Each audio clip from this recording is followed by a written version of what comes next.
موسی کاظم السلام علیکہ یا موسی کاظم اعوذ باللہ من الشیطان الرجیم بسم اللہ الرحمن الرحیم الحمدللہ الذی نور قلوبنا بولایت العلی وشرح صدورنا بمعرفت العلی وعملها قلوبنا بذکر العلی وابقى عيوننا في غم العلي الصلاة والسلام على سيد العلي وعبد العلي وأم العلي وزوجة العلي وأبناء العلي وبنات العلي وأنصار العلي وأصحاب العلي وشية العلي ولعنة على أعداء علي أما بعد فقد قال إله علي في شان علي بسم اللہ الرحمن الرحیم ثم لا تسألن یومئذ عن النعیم صلوات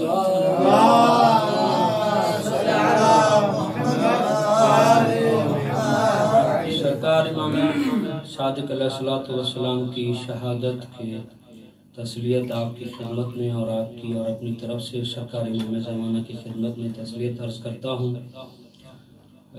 2-3 منٹ جو ہے میں وہ اصلاحی آپ کے لیے اور اپنے لیے گفتگو رہے گی، اور اس کے بعد اس آیت کے بارے میں، کیونکہ آج شہادت کا دن ہے، پرسے کا دن گزرا ہے، تو میں بھی چاہتا ہوں کہ اس عظیم مجلس میں تھوڑا سا حصہ لیں۔ توجہ فرمائیں کہ 2-4 جملے اور مکمل آپ کی توجہ چاہیے۔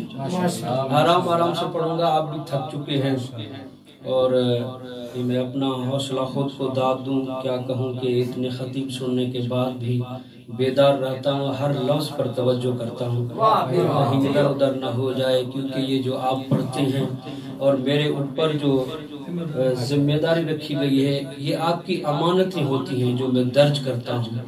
اگر اس میں خیانت ہو جائے تو نہ علی معاف کریں گے نہ مہدی معاف کریں گے۔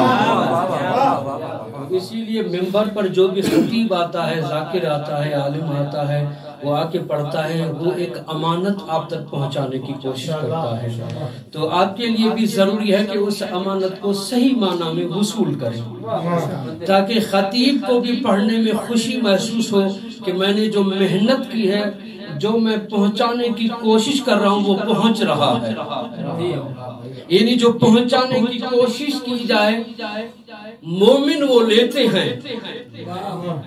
غدیر میں دیکھیں کہ مومنوں نے امانت لی تھی، باقی جو غیر مومن تھے وہ نہ کل لے رہے تھے نہ آج لیں گے، کیونکہ کہوں کہ ان کے آباء و اجداد نے امانت میں خیانت کی تھی، اسی لیے ان کو علی اچھا نہیں لگتا۔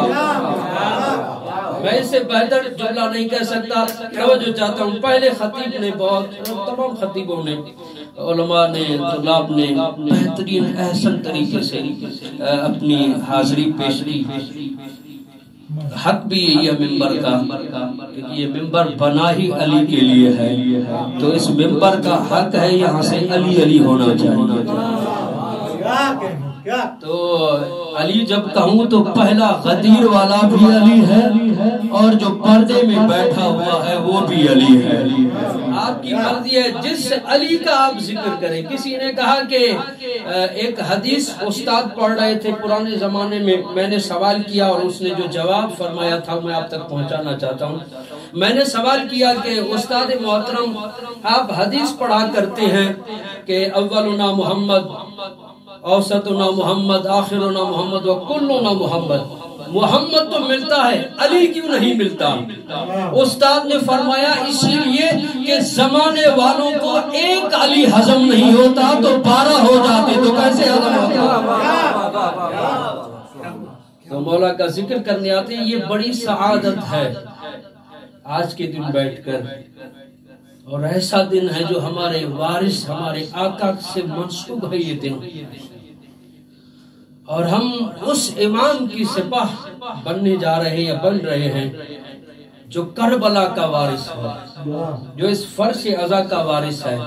یہاں پر کیوں آتے ہیں؟ میں نے بارہا یہ مثال دی ہے کہ اگر اس کو فن تک محدود کیا جائے آج کے دن کو، اس مجلس کو، تو ثواب نہیں رہے گا۔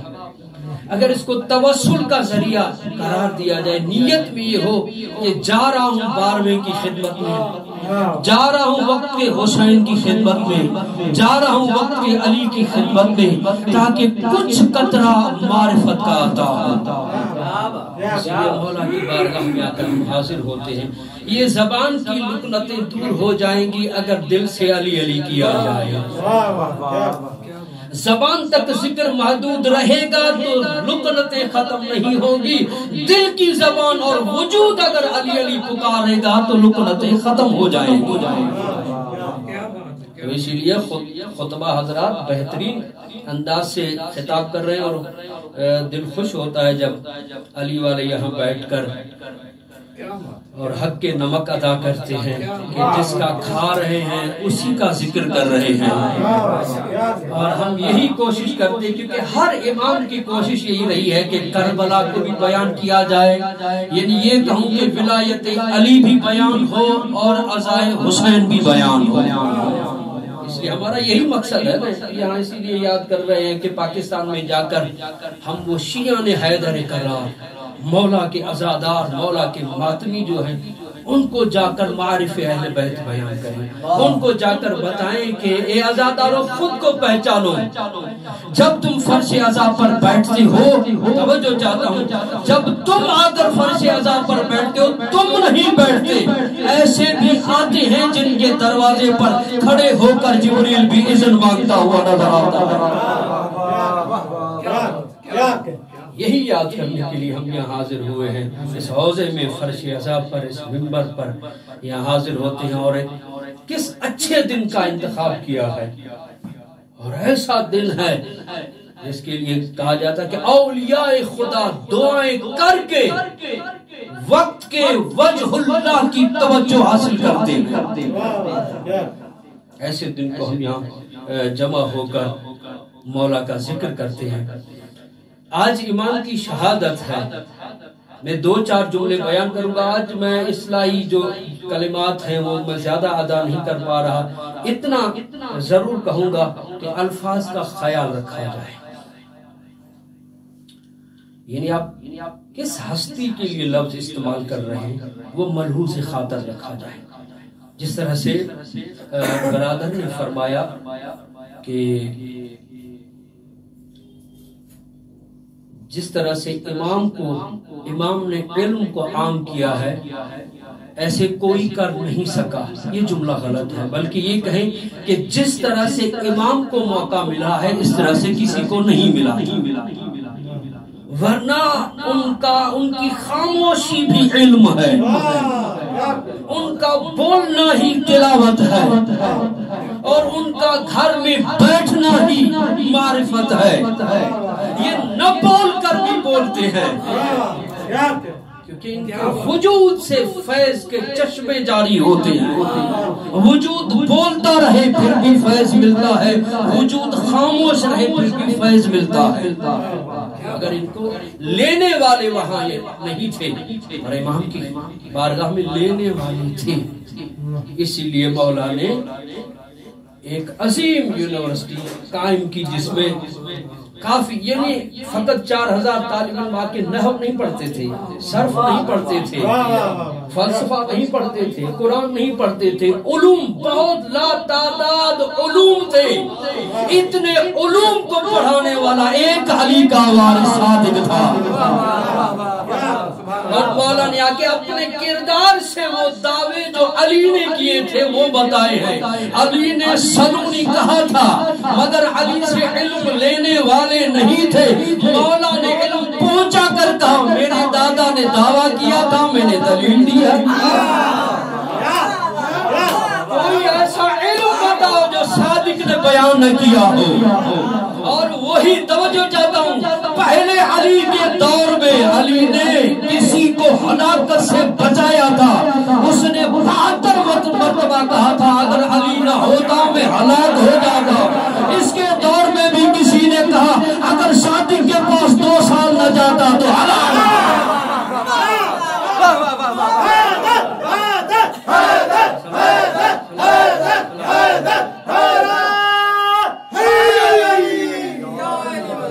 یہ جو آیت ہے ثم لا تسألن یومئذ عن النعیم، یہ آیت کی تلاوت کی گئی مولا کے سامنے.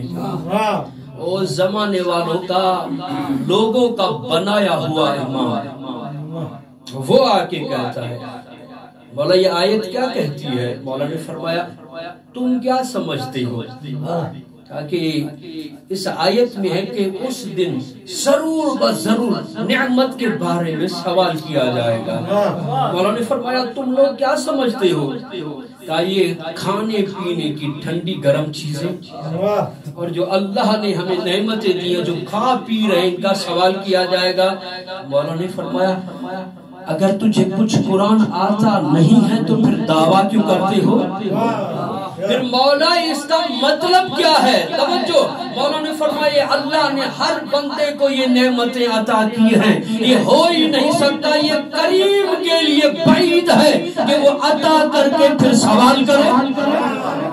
وہ خالق ہے، وہ رازق ہے، وہ ہر ایک کو رزق دیتا ہے، جو مانے اس کو بھی دیتا ہے، جو نہ مانے اس کو بھی دیتا ہے.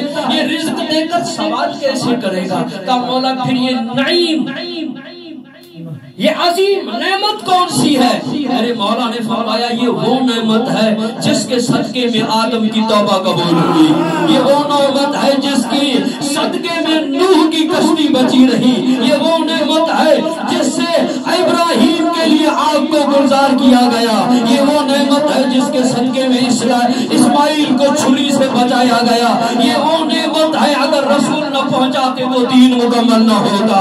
مولا واضح کرے وہ کون سی نعمت ہے؟ مولا نے فرمایا وہ نعمت وہ ہے جو دنیا میں بھی واجب ہے، قبر میں بھی واجب ہے، اجر میں بھی واجب ہے. نعمت ولایت ہے جو اللہ جس کے بارے میں سوال کرے گا. مل کر صلوات پڑھیں مولا کی ذات پر. یہی آیت ہے جنگ صفین میں قاری قرآن ادھر بھی تھے ادھر بھی تھے، مگر فرق اتنا تھا اس طرف جو تھے ایسے قاری قرآن تھے یا ان کا ایسا امام تھا جب قرآن کھول کے تلاوت کرتے پتہ نہیں چلتا تھا کہ قرآن ان کی تلاوت کرتا ہے یہ قرآن کی تلاوت کرتے ہیں. وہاں بھی قاری قرآن تھے. مولا مقابلے میں گئے، کوئی سپاہی آیا اور آ کر دل میں کچھ پڑھ رہا ہے، لبوں میں کچھ بڑبڑا رہا ہے. ایک مرتبہ زور سے اس نے کہا ثم لا تسألن یومئذ عن النعیم. مولا نے دیکھ کر فرمایا سپاہی لڑنا بعد میں، بتاؤ یہ آیت کیا کہہ رہی ہے؟ آیت کہہ رہی ہے کہ قیامت کے دن تجھ سے ضرور سوال کیا جائے گا اس نعمت کے بارے میں، عظیم نعمت کے بارے میں. مولا نے فرمایا مجھ سے لڑنے والے تجھے پتا ہے یہ نعمت ہے کیا؟ کون نہیں جانتا؟ کون نعمت سے لڑ بھی رہے ہو اور آیت بھی پڑھ رہے ہو. نعمت عظیم میں علی ابن ابی طالب ہوں، آیت بھی پڑھ رہا ہے اور لڑ بھی رہا ہے. میرے مولا نے فرمایا یا آیت پڑھ یا مجھ سے لڑ. لکھا ہے کہ یہ جیسے اس کو پتا چلا یہ چلا گیا واپس. روایت کی یہ جملے ملتے غیرت ہی تبھی علی کے مقابلے میں آ کر حقائق کا پتا چلا وہ چلا گیا. صلوات پڑھی مولا کی ذات پر مل کر.